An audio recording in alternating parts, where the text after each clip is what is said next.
Hare Krishna, everyone. Welcome to this week's edition of the Hare Krishna Project podcast.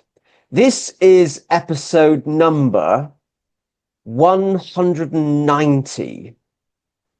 Yes, we have made it to our 190th episode without being struck off air, without receiving any letters in the post.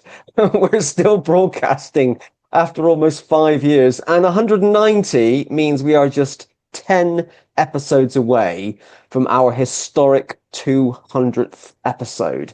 No one is more excited about that than I am, because I cannot believe that we've made it to our almost 200th episode. Okay, um, uh, do not forget, if you're watching this on YouTube and you haven't already, please hit the subscribe button so you can be kept updated about future podcasts and video productions from the Hare Krishna Project. Or if you're watching this on Facebook, which is the other platform you watch these podcasts, if you haven't already, please do like or follow the Hare Krishna Project Facebook page so you can be kept updated about all the things we're doing here at the Hare Krishna Project. Okay, episode 190. I'm not sure if it's a super spiritual number. However, I felt that it was appropriate that we had a sannyasi on the show this week. And as you know, I love traveling virtually around the world to meet these amazing guests and to hear their stories. I'm absolutely delighted to welcome our guest this week. It's His Holiness Bhakti Niskama Shanta Maharaj. Hare Krishna. Hare Krishna. Thank you, Maharaj. It's great to have you with us. You are a busy traveling preacher, busier than me, and and I'm pleased that we got this date in the diary to record this because I've been aware of your existence for some time. That sounds a bit spooky, doesn't it? Aware of your existence, and we're going to have a fantastic conversation today. So let's start with the first question, just to warm us up. Maharaj, please tell us a little bit about you and where you are from. Thank you very much, Sifat Narada. So your name really, is very sweet. I like it. Actually, my Guru Maharaj, Om Vishnuvasila Bhakti Damodar Maharaj, he used to like Narada very much because he was always traveling. My Harinam Gurudev, and sometimes it is very difficult, steady travel a lot. So he used to say, sometimes it will be very nice if we have an airy body. So then we can easily travel. So I appreciate that, you have given this opportunity to this humble self to express some of the things. My humble background is that my body, it is from, Odisha. I took birth in Odisha, a state in India, uh, and the place name is Brahma. So, in what you can say, Odisha, everybody is too much attracted to Lord Jagannath. So, my childhood, my grandmother used to take me to a Jagannath temple where my father was doing some government, job that is in actually Khariyar, a city you can say in Kalahandi. Now it is no a district. So when she used to take me to the Jagannath temple, I used to feel little afraid. But I was feeling that Jagannath will snatch me towards him. And I used to see him. I used to feel afraid. He would snatch me towards him. And like that, I grown up, my childhood, I was too much attracted to, watching the spiritual dramas that used to often happen at that time, like Krishna's first time of killing Bakasur, Putana, all these things. People of the Jagannath temple used to organize. And I used to attend that late night, finishing my all the so-called homeworks and the things quickly, so that I can whole night watch that. And I used to always demand my father to bring, that time, the tapes were there.